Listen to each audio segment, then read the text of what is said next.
별거 아닌 일에 감사를 느끼는 사람의 특징이라는 글이 있어서 여러분에게 소개를 좀 해드리려고 합니다. 이 세 가지 특징을 이야기하는데 여러분 자신과 한번 비교해 보시면 어떨까 싶습니다. 첫 번째가 별거 아닌 일에 감사를 느끼는 사람의 특징이 마음이 여유롭다는 것입니다. 이런 사람은 작은 배려도 배려를 가볍게 보지 아니하고 그 배려에 대해서 캐치하고 작은 친절에도 반응할 줄 안다고 합니다. 그래서 하찮은 친절에도 하찮은 것에도 감사를 느끼는 사람이라는 거죠. 그 다음에 두 번째가 별거 아닌 일에 감사하는 사람의 특징이 자존감이 높다는 것입니다. 이 감사를 표현하는 사람이 자존감이 낮는 것이 아니라 감사를 표현하는 사람일수록 자존감이 아주 높다는 것이죠. 그래서 늘 대체로 보면 불평하는 분들이 자존감이 낮은 것을 보게 됩니다. 원망하는 분들이 자존감이 낮지 감사하는 사람들은 대체적으로 자존감이 높다고 하는 거죠. 그 다음에 세 번째 특징이 있는데 이런 분들은 주로 주위를 잘 살핀다고 합니다. 주변 사람들이 행하는 일들을 보면서 누구의 헌신과 그 수고를 가볍게 보지 아니하고 아주 소중하게 가치 있게 여기고 바라보고 그 일에 대해서 고마워한다는 겁니다. 매우 여러분 일리 있는 그런 글이어서 여러분에게 소개를 해드렸습니다. 다음 주는 추수감사주일로 우리가 하나님께 절기 예배를 드리게 됩니다. 왜 우리는 하나님께 감사절기로 예배를 드리는 것일까요? 그리고 그러면서 제가 한 주간 묵상하면서 고뇌했던 부분에 질문이 있습니다. 하나님과 영적 관계가 긴밀한 사람은 감사가 어느 정도일까? 그리고 하나님과 영적 관계가 단절된 사람은 어떤 삶이고 어떤 모습일까? 획일적으로 말씀드릴 수는 없습니다만은 그러나 제가 말씀을 보면서 깨달은 것은 하나님과 긴밀한 관계를 가지고 있는 사람이 역시 그 삶도 감사가 넘치더라 하는 것입니다. 그러나 하나님과의 관계가 단절되고 하나님의 은혜를 깨닫지 못하고 하나님의 은혜를 고백하지 못하는 사람들은 역시 그 삶 속에서도 감사보다는 원망과 불평이 많다는 것입니다. 저의 진단이 틀리지 않기를 바라지만 그러나 성경도 이 부분을 우리에게 뒷받침해 주고 있고 그러므로 여러분 제가 드렸던 질문이 또 하나 무엇인가 하면 믿음과 감사는 어떤 상관관계가 있을까 하는 것입니다. 자, 믿음이 좋다라고 하는 분이 있습니다. 그런데 그분은 늘 불평이 많습니다. 늘 원망이 많습니다. 그렇다면 그것이 그런 삶이 믿음과 삶이 과연 감사의 삶은 서로 이렇게 단절된 것인가? 상관없는 관계인가? 그렇지 않다는 것입니다. 여러분 하나님을 향한 그 믿음은 곧 일상의 삶 가운데도 그것이 감사로 나타나고 또 하나 여러분 우리가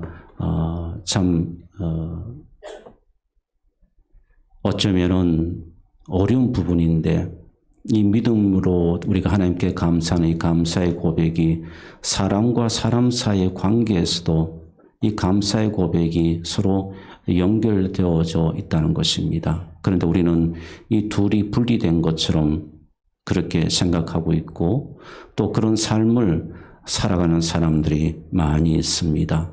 그래서 교회에서 신앙의 연륜이 깊고 많고 믿음이 있다라고 하는데 그러나 그 삶에는 늘 불평이 있고 늘 또 사람에 대한 불평과 원망이 끊이지 않는 분들이 있습니다. 늘 판단하고 비판하는 사람들이 있습니다. 정말 그것이 믿음의 삶일까요? 여러분, 우리는 이 질문 앞에 오늘 정직하게 말씀 앞에 한번 섰으면 좋겠습니다. 성경은 우리에게 단적으로 말합니다. 절대 감사를 우리에게 하나님은 요구하시고 또 우리는 절대 감사의 삶을 살아가야 하는 존재라는 사실을 우리에게 말씀하고 있습니다. 그러나 우리는 늘 상대적 감사를 이야기를 합니다. 그리고 늘 우리는 결과를 가지고 우리는 감사를 이야기합니다. 결과가 이루어졌을 때에 결과물을 가지고 우리는 늘 하나님께 감사하라고 하는 특징이 있고 그런 경향이 있습니다. 여러분이 하나님께 드려지는 예물도 보게 되면 거의 결과를 가지고 하나님께 감사하는 분들이 있습니다. 자, 그것도 감사하지 않는 것보다 낫겠죠? 그러나 진정으로 하나님께서 원하시는 감사는 여러분 무엇이겠습니까? 내가 손에 들고 있는 결과물이 아니고 아무것도 보이지 않는 상황 가운데도 nothing, 아무것도 없는 상황 속에서도 하나님께 감사할 수 있는 것, 그것이 바로 하나님께서 기뻐하시는 감사의 고백이 되는 것입니다. 그러나 우리가 예수를 믿어도 여전히 그 고백에는 이르지 못합니다. 여전히 내가 무언가를 소유하고 누리고 내가 건강이 있고 그러면서 보십시오. 여러분, 내가 하나님 저 이렇게 고통스럽습니다. 그러면서 하나님께 감사합니다. 이런 고백, 이런 감사의 예물을 드려보신 적이 있습니까? 아마 거의 없을 거예요.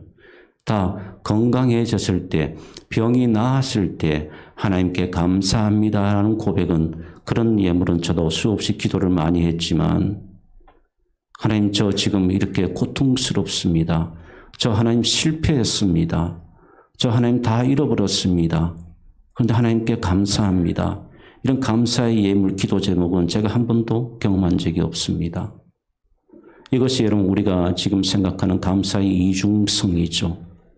그러나 성경에서 우리에게 말씀하는 감사라는 것은 nothing, 아무것도 없는 상황이라도 또 내가 병중이라도 내가 실패 가운데라도 그 모든 것을 인정하고 하나님의 주권임을 고백하고 하나님께 드리는 감사, 이것이 바로 여러분 절대 감사인 것입니다. 사랑하는 여러분, 여러분에게 이 절대 감사가 다시 회복되기를 소망합니다. 그러면서 추수감사주의를 앞두고 제가 두 가지를 기도하며 말씀의 준비를 했습니다. 하나는 무엇이냐? 다시 우리가 하나님께 대한 감사를 회복하자. 하나님께 대한 감사를 회복해야 한다. 이 감사를 회복하지 못하면 여러분 믿음 생활 다 가짜가 될 수 있고요. 불행한 일이 됩니다. 하나님께 대한 감사가 회복되어져야 하고, 그 다음에 두 번째, 사람과 사람 사이의 관계의 감사가 여러분 회복되어야 합니다. 이것이 무엇인가를 제가 좀 말씀드리려고 합니다. 사랑하는 여러분, 본능적으로 우리가 믿음 생활하면서도 신앙생활하면서도 늘 상대적 감사를 우리가 합니다. 이 상대적 감사에서, 조건적 감사에서 우리가 좀 이제는 넘어서야 합니다. 초월해야 합니다. 여러분, 상대적 감사, 조건적 감사는요, 예수 믿지 않는 사람들도 다 해요. 자녀가 잘 되고 또 건강하고 그 사람도 그냥 감사하다고 이야기하고 다 감사해요. 그렇다면 예수 믿지 않는 사람과 우리와의 차이점은 무엇이겠습니까? 뭔가 여러분 구별된 부분이 있어야 되지 않겠습니까?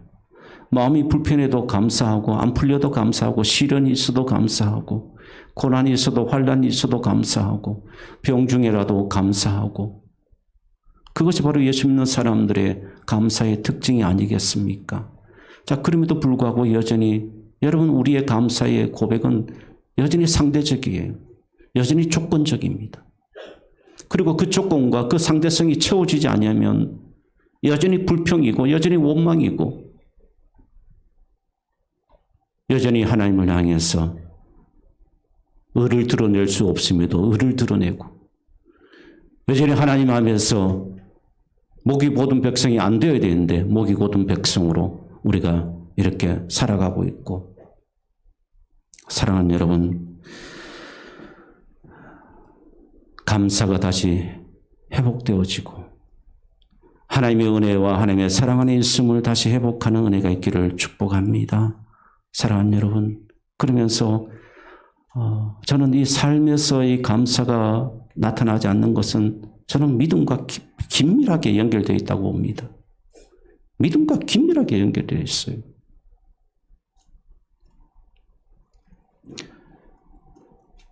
하나님이 살아계시고 하나님과 아주 친밀하게 교제하는 사람은, 진실된 교제가 있는 분들에게는 늘 절대 감사가 따라오게 됩니다. 왜냐? 하나님의 은혜를 늘 고백하게 되니까, 모든 것이 하나님의 은혜임을 깨닫게 되니까 감사할 수밖에 없어요.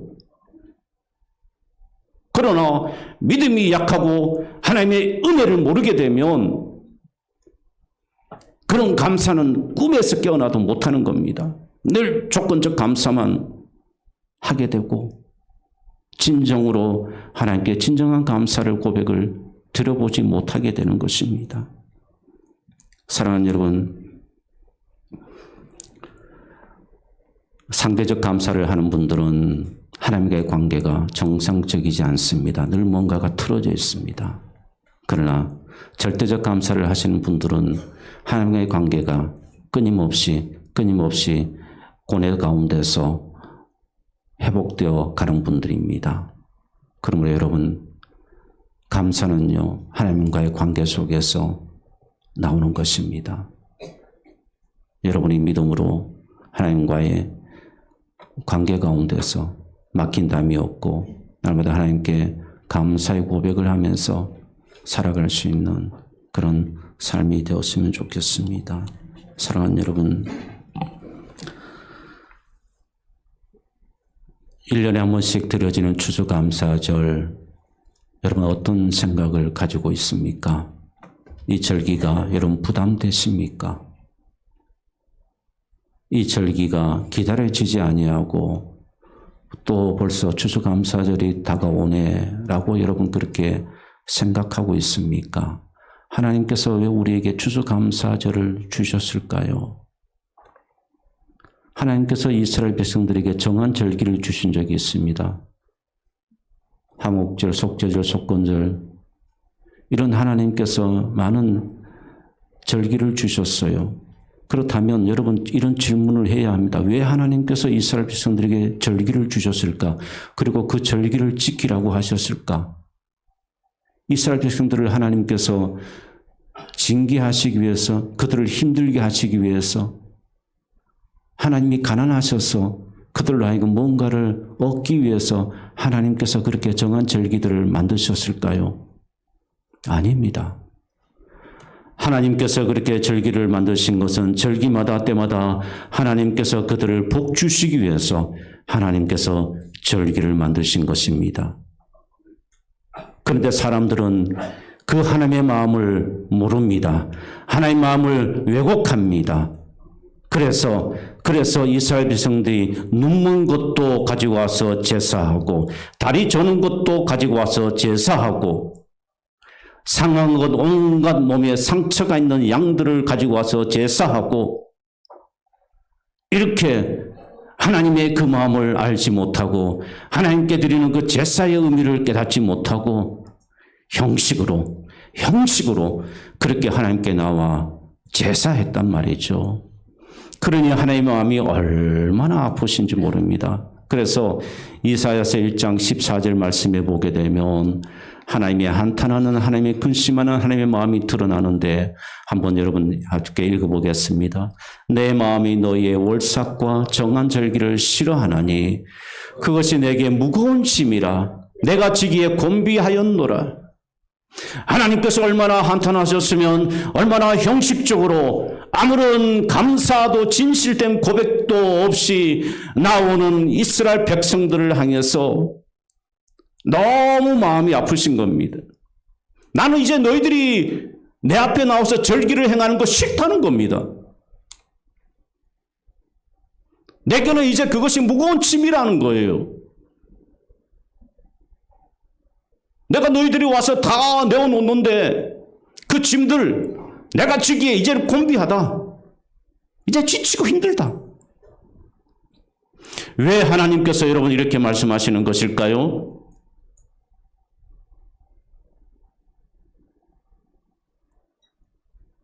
사랑하는 여러분, 충격적인 말씀입니다. 너무나도 충격적인 말씀이에요. 여러분, 우리가 다음 주일날 추수감사 예배를 하나님께 드리게 되는데 나 싫어. 네가 나한테 나와서 지금 나온 거 싫어. 내게 무거운 짐이야. 그렇게 하나님께서 여기신다면 어떻게 하시겠습니까? 여러분, 왜 하나님이 이렇게 말씀하시는가 하면 그 이유를, 분명한 이유를 아셔야 됩니다. 왜 그런가 하면요, 하나님은 제가 아까 말씀드린 것처럼 절기를 정해서 하나님께서 그렇게 하신 것은 하나님께서 이스라엘 백성들을, 주의 백성들을 복 주시기 위해서 하나님께서 그 절기들을 만드신 겁니다. 그래서 그 절기에 은혜와 복을 부어 주시기를 원하시는데 막 이들은 상한 거, 상처된 거, 상품 가치가 없는 거, 그런 양들을 가지고 와서 제사를 드리니 하나님이 기가 막힌 겁니다. 사랑하는 여러분, 다음 주에 상한 거, 상처난 거, 여러분이 필요 없는 거 하나님께 가지고 오십시오 마십시오.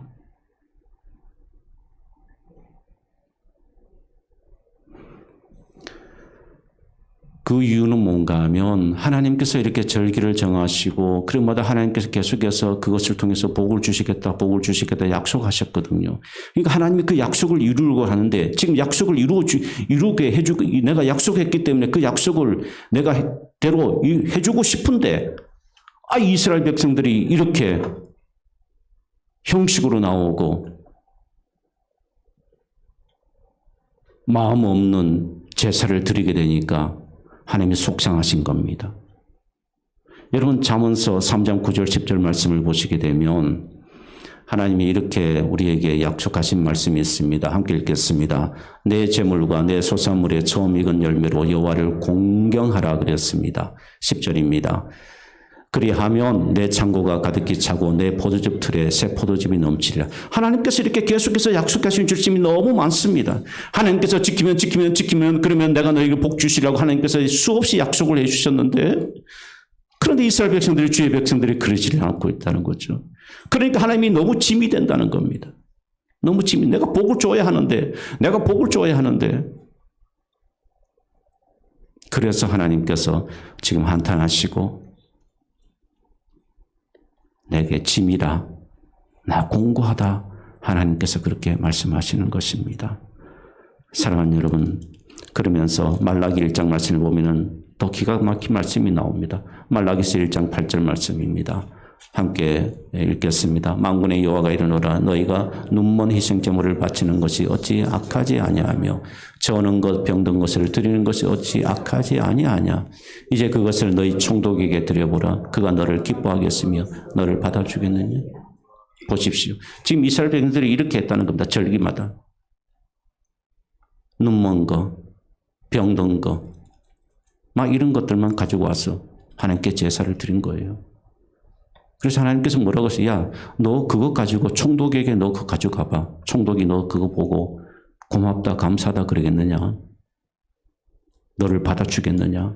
하나님께서 그렇게 말씀하시는 겁니다. 사랑하는 여러분, 제가 물질을 말씀드린 것이 아닙니다. 여러분의 마음을, 여러분의 삶을 다시 한번 같이 우리가 하나님 앞에 점검하고자 하는 마음으로 드리는 겁니다. 하나님께서 무엇을 기뻐하시겠습니까? 그러니까 하나님께서 복을 주시는 계획은 이런 겁니다. 우리에게 은혜를 베푸시고 우리가 그것을 하나님께 감사할 때 하나님께서 우리에게 복을 주신다는 겁니다.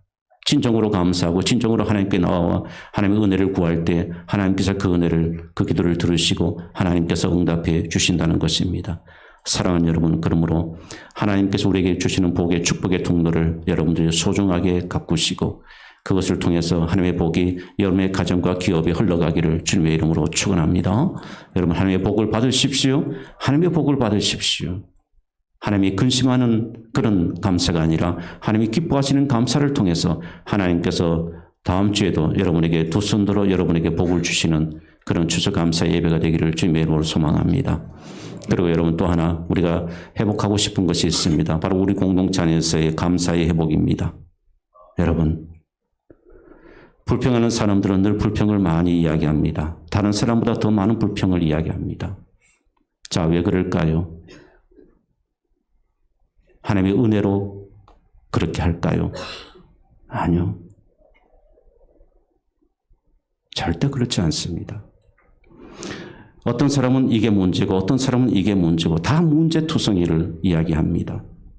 그 사람은 뭐도 안 되고 이 사람은 뭐도 안 되고 뭐 해도 부족하고 보시면 진짜 곰곰이 한 번 더 들어가 보시면 그 중심은 누구입니까? 자기입니다. 그 중심은 자기예요. 말씀이 아니에요. 그 중심은 뭡니까? 자기가 의인인 것처럼 여기는 겁니다. 사랑하는 여러분, 불평은 뒤틀려진 마음에서 나오는 겁니다.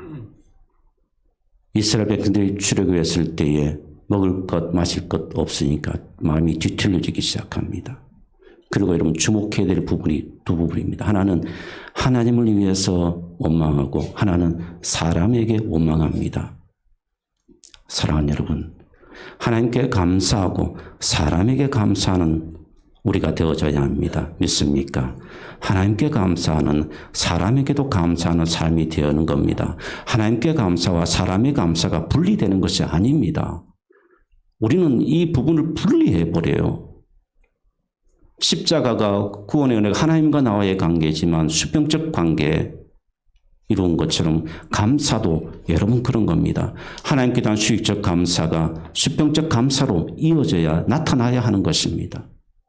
그러므로 여러분, 우리가 서로 감사하고, 성도는 그래서 어려운 상황 속에서도 서로 불평하고 원망하는 것이 아니라 서로를 감사하고 서로를 고마워하면서 그렇게 세워져 가야 하는 것이, 그것이 바로 성도입니다. 그것이 바로 교회의 믿음의 공동체의 모습인 것입니다. 불평하는 교회, 서로 불평하며 원망하는 성도들만 서로 으르렁거리는 교회, 하나님께서 복을 주시겠습니까? 하나님께서 은혜를 베풀어 주시겠습니까? 연약함이 있지만, 부족함이 있지만 서로 감사하고 위로하면서 그렇게 하나님 안에서 세워가기를 원하는 성도들이 많은 교회, 하나님께서 그 교회에 손을 들어주시지 않으시겠느냐 하는 것이죠. 사랑하는 여러분, 감사는요, 그러므로 엄청난 파괴력을 지닙니다. 불평도 파괴력을 지니지만 감사도 엄청난 긍정적인 파괴력을 가지고 있는 것이 여러분 바로 감사예요. 그러므로 서로에게 감사가 주의 이름으로 부탁합니다. 서로에게 감사가 회복되시기를 주님의 이름으로 축복합니다.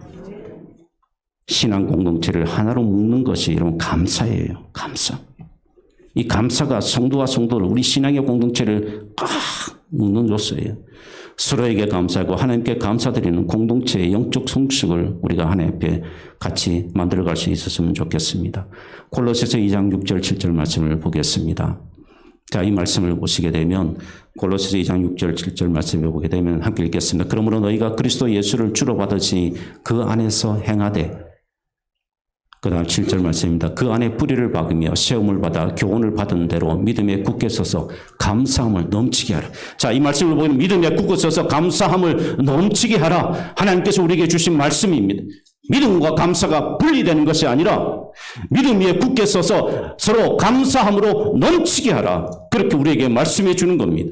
그러므로 여러분, 이번 추수감사절, 2025년 추수감사절을 통해서 우리 안에 이 감사가 서로 믿음에 굳게 서서 감사가 이제 넘치는 그런 교회, 그런 공동체가 되기를 주님의 이름으로 축복합니다. 그럴 때 하나님께서 복 주시지 않으시겠습니까? 하나님께서 은혜를 베풀어 주시지 않으겠습니까? 감사의 표현은요, 상대방의 존재의 가치를 깨닫게 해주고 존재의 그 가치를 느끼게 해주고 진정한 소통을 가능하게 해주는 것이 바로 감사입니다. 휴지를 줍는 작은 일을 할지라도 다가가서 고마워, 감사해. 그렇게 그것이 여러분 어렵습니까? 힘이 드십니까? 이거는 여러분, 내가 돈이 들지 않아도 그 고백 하나가 그 사람을 춤추게 하고 우리 공동체를 춤추게 한다는 거예요. 나 대신 무언가를 섬겨주고 일을 해줄 때, 헌신하며 섬길 때 비판하고 판단하는 것이 아니라 고마워, 감사해. 그것이 우리가 회복해야 되는 감사입니다.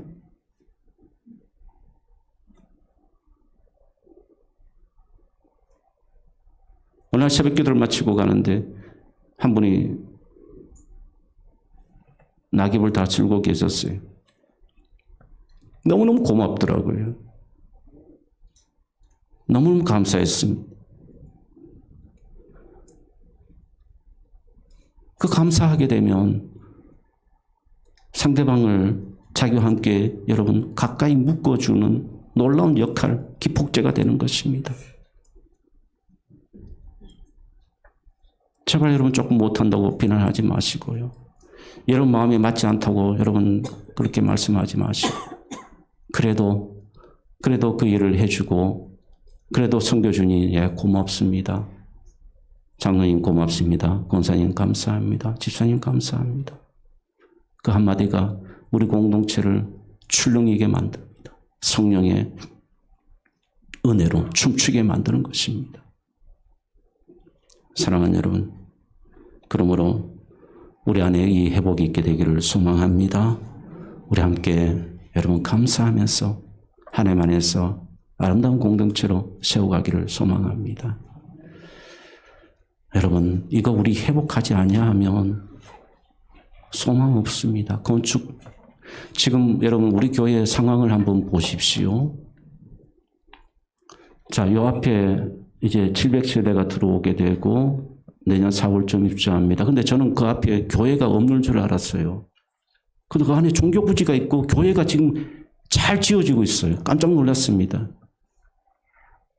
이번 주에 제가 신방 다녀오다가 교회를 보고 깜짝 놀랐어요. 저는 거기에 교회가 없는 줄 알았거든요. 건물이 길가에서 쫙 보이고요. 잘 세워지고 있습니다. 그리고 보실까요? 우리 앞에는 동도교회 있고 우리 옆에는 청량교회가 있고 우리 뒤에는 성북주안교회. 우리 교회가 완전히 중간에 사방으로 둘러싸여 있습니다. 제일 약하기도 합니다. 무엇으로?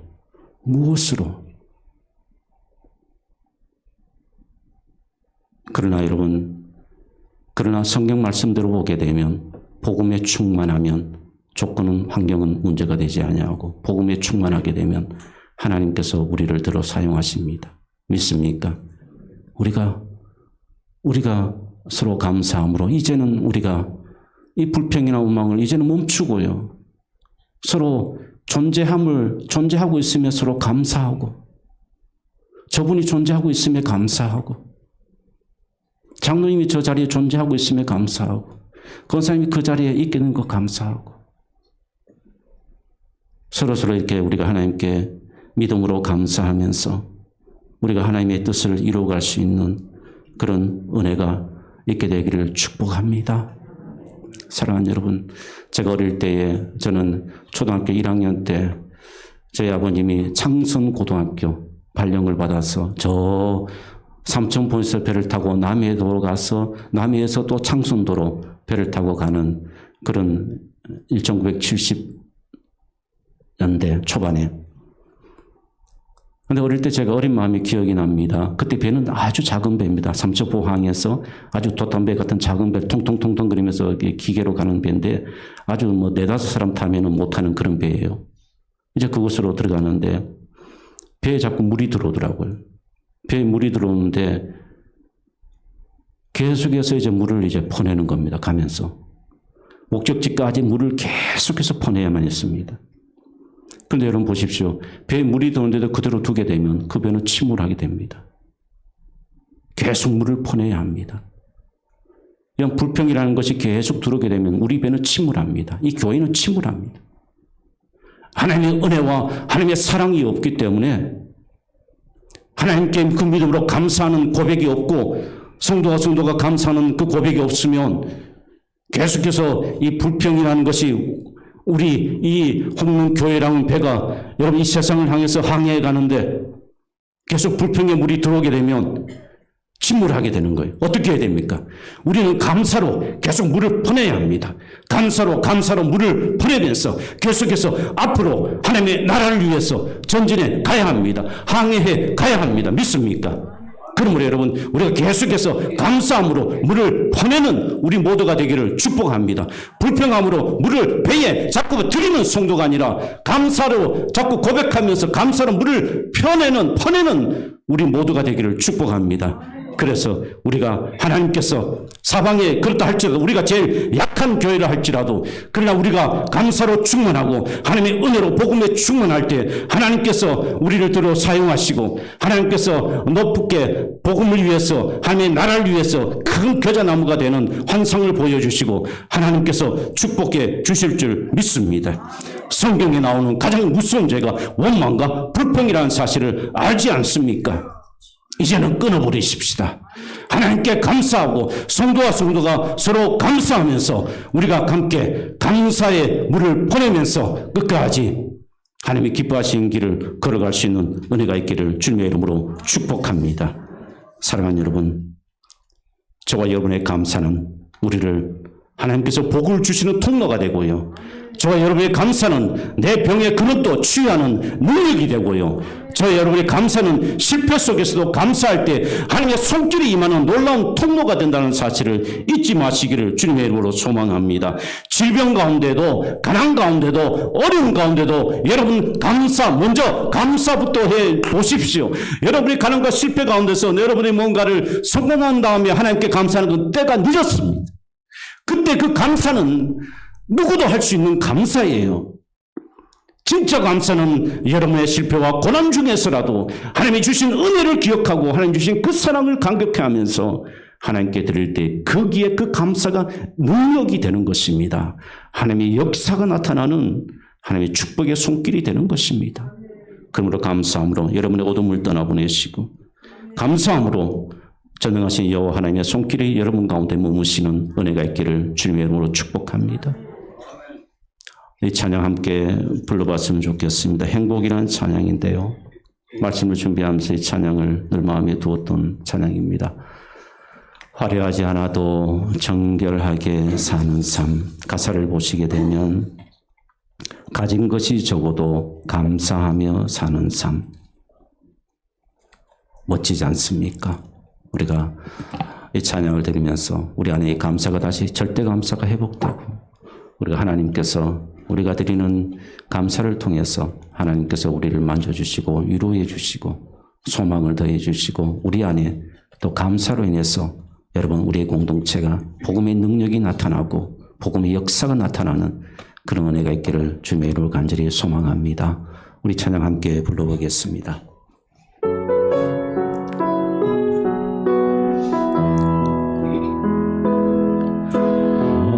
화려하지 않아도 정결하게 사는 삶 가진 것이 적어도 감사하며 사는 삶 내게 주신 작은 힘 나눠주며 사는 삶 이것이 나의 삶의 행복이라오.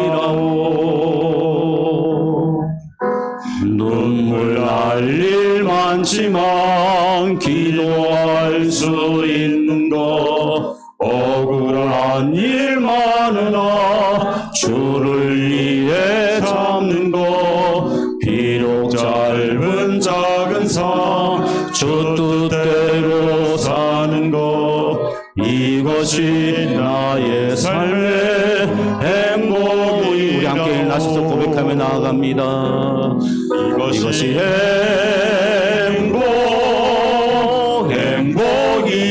행복이라오. 세상은 알 수 없는 하나님 선물 이것이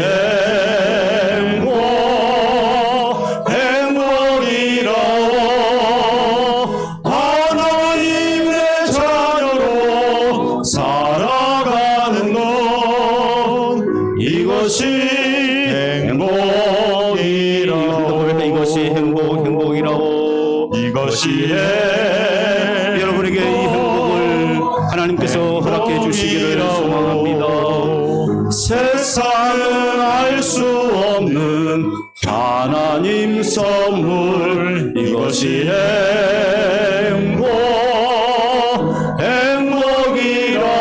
행복이라고 하나님의 자녀로 살아가는 것 이것이